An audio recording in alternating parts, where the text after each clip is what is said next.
सुप्रभात। हम सब बिरला शिक्षा केंद्र के छात्र छात्रा कला एकीकरण परियोजना हिंदी पर विषय नेताजी सुभाष चंद्र बोस की जीवनी आप सभी के समक्ष प्रकट करने जा रहे हैं।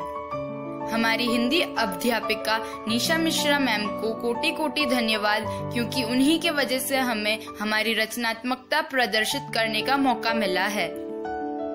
धन्यवाद मैम।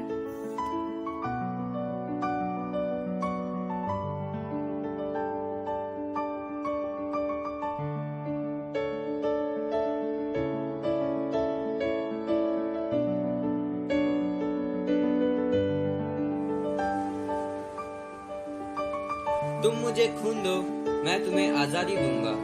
जय हिंद, दिल्ली चलो जैसे नारों से हिंदुस्तान का बच्चा बच्चा परिचित है। इनके साथ ही जुड़ा है अमर सेनानी नेताजी सुभाष चंद्र बोस का नाम। आइए चलिए मैं आपको नेताजी के बचपन के बारे में बताना चाहूँगा। सुप्रभात, मैं देव शर्मा इस कला एकीकरण परियोजना हिंदी में नेताजी सुभाष चंद्र बोस के बचपन के बारे में आप सभी को बताना चाहूँगा। सुभाष चंद्र बोस जी का जन्म 23 जनवरी 1897 उड़ीसा के शहर कटक में हुआ था। उनके पिताजी का नाम जानकीनाथ बोस था और उनकी माताजी का नाम प्रभावती था। इनके पिता कटक के एक नामी वकील थे। यह अपने सभी भाई बहनों में से सबसे छोटे थे।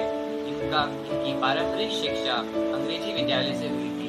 यह एक मेधावी छात्र थे। इन्होंने 10वीं में द्वितीय स्थान और बीए में प्रथम स्थान हासिल किया था। नेताजी को बचपन से ही पढ़ाई लिखाई में बहुत रुचि थी, लेकिन नेताजी को खेल कूद में अधिक रुचि नहीं थी। उनकी स्कूली परीक्षा कटक में ही हुई और आगे की पढ़ाई के लिए वह कलकत्ता चले गए। अब आगे की व्यस्तता को बताने के लिए मैं गुंजन तोषणीवाल। नेताजी सुभाष चंद्र बोस की शिक्षा दीक्षा। कटक के प्रोटेस्टेंट स्कूल से प्राइमरी शिक्षा पूर्ण कर 1909 में नेताजी सुभाष चंद्र बोस ने रेंशो कॉलेजिएट स्कूल में दाखिला दिया। 1915 में उन्होंने इंटरमीडिएट की परीक्षा बीमार होने के बावजूद द्वितीय श्रेणी में उत्तीर्ण की। 1916 में जब वे ऑनर्स में बीए के छात्र थे, तब किसी बात पर प्रेसिडेंसी कॉलेज में अध्यापक और छात्रों के बीच झगड़ा हो गया था। सुभाष जी ने छात्रों का नेतृत्व संभाला था, जिसके कारण उन्हें प्रेसिडेंसी कॉलेज से 1 साल के लिए निकाल दिया गया और परीक्षा देने पर प्रतिबंध भी लगा दिया। 49वीं बांग्ला रेजिमेंट में भर्ती होने के लिए उन्होंने परीक्षा दी, किंतु आंखें खराब होने के कारण उन्हें अयोग्य घोषित कर दिया गया। किसी प्रकार स्कॉटिश चर्च कॉलेज में उन्होंने दाखिला तो ले लिया, किंतु उनका मन सेना में ही जाने को कह रहा था। खाली समय का उपयोग करने के लिए उन्होंने टेरिटोरियल सेना की परीक्षा दी और फोर्ट विलियम सेनालय में प्रवेश पा लिया। फिर उन्होंने खूब मन लगाकर पढ़ाई करी और 1919 में बीए ऑनर्स की परीक्षा प्रथम श्रेणी में उत्तीर्ण की। कलकत्ता विद्यालय में उनका दूसरा स्थान था। उनके पिताजी की यह इच्छा थी कि वे आईसीएस बने। उन्होंने इस बारे में बहुत सोचा और आखिर में परीक्षा देने के लिए 15 सितंबर को इंग्लैंड चले गए।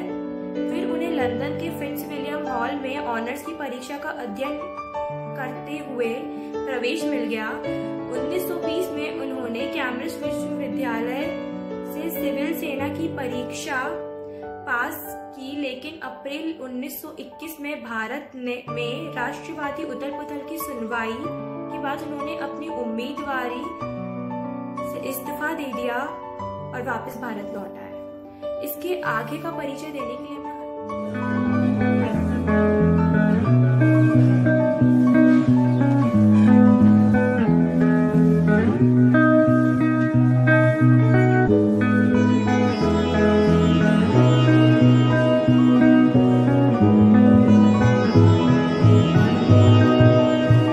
सुप्रभात, मेरा नाम हर्षित दीक्षित है। मैं कक्षा 10वीं A का छात्र हूँ। मैं आपके सामने सुभाष चंद्र बोस के निजी जीवन पर कुछ पंक्तियां प्रस्तुत करने जा रहा हूँ। सुभाष चंद्र बोस एक मशहूर स्वतंत्रता सेनानी थे और साथ ही वे एक प्रभावशाली व्यक्ति भी थे। सन 1937 में सुभाष चंद्र बोस ने ऑस्ट्रेलिया जाकर उनकी एक दोस्त से एमिली शेंकल से प्रेम विवाह किया और उनकी एक पुत्री भी हुई जिसका नाम अनीता बोस था। फिर सन 1941 में उन्होंने भारतीय राष्ट्रीय सेना की स्थापना की और अग्रणी द्वारा उन्हें नेताजी की पदवी दी गई। फिर सन 1945 अपने सार्वजनिक जीवन में नेताजी को कुल 11 बार कारावास हुआ। 16 जुलाई 1921 में उन्हें पहली बार कारावास हुआ। मुंबई में गांधी जी मणि भवन में निवास करते थे। वहां 20 जुलाई 1921 को उनके और नेताजी के बीच पहली मुलाकात हुई। 1922 में दास बाबू ने कांग्रेस के अंतर्गत स्वराज पार्टी की स्थापना की। विधानसभा के अंदर से अंग्रेज सरकार का विरोध करने के लिए कोलकाता महापालिका चुनाव स्वराज पार्टी ने लड़कर जीता और दास बाबू कोलकाता के महापौर बन गए। 5 नवंबर 1925 में देशबंधु चित्रांगद दास की मृत्यु हो गई। उनकी मृत्यु की खबर नेताजी ने मांडले कारागृह में रेडियो पर सुनी। 1927 में साइमन कमीशन भारत आया, तब कांग्रेस ने उसे काले झंडे दिखाए। कोलकाता में नेताजी ने इस आंदोलन का नेतृत्व किया। 1928 में कांग्रेस का वार्षिक अधिवेशन मोतीलाल नेहरू की अध्यक्षता में कोलकाता में हुआ। इस अधिवेशन में नेताजी ने खाकी गणवेश धारण करके मोतीलाल नेहरू को सैन्य तरीके से सलामी दी। 1930 में सुभाष कारावास में ही थे कि चुनाव में उन्हें कोलकाता का महापौर चुना गया। 26 जनवरी 1931 को राष्ट्रध्वज फहराकर सुभाष एक विशाल मार्च का नेतृत्व कर रहे थे। पुलिस ने उन्हें जेल में डाल दिया और उन पर खूब डंडे बरसाए। 1932 में सुभाष को फिर से कारावास हुआ। इस बार उन्हें अल्मोड़ा जेल में रखा गया। अल्मोड़ा जेल में उनकी तबीयत खराब हो गई तो चिकित्सकों ने उन्हें सलाह दी कि उन्हें यूरोप जाकर अपनी जांच करानी चाहिए, तो वे अपनी जांच कराने के लिए यूरोप चले गए। अब आगे का बोलने के लिए मैं दिव्यांशी को आमंत्रित करना चाहूँगी। सुप्रभात, मैं दिव्यांशी तरावत इस कला एकीकरण परियोजना हिंदी में नेताजी सुभाष चंद्र बोस के द्वारा भारत देश को आजाद कराने में जो योगदान रहा है उसके बारे में आप सभी को बताना चाहूँगी। अंग्रेजों से भारत को आजाद कराने के लिए नेताजी ने 21 अक्टूबर 1943 को आजाद हिंद सरकार की स्थापना की और आजाद हिंद फौज का गठन किया। उसके बाद 4 जुलाई 1944 को नेताजी अपनी फौज को लेकर बर्मा पहुंचे। 1944 को आजाद हिंद ने अंग्रेजों पर 2 बार आक्रमण करा और कुछ भारतीय प्रदेशों को अंग्रेजों से मुक्त करा लिया।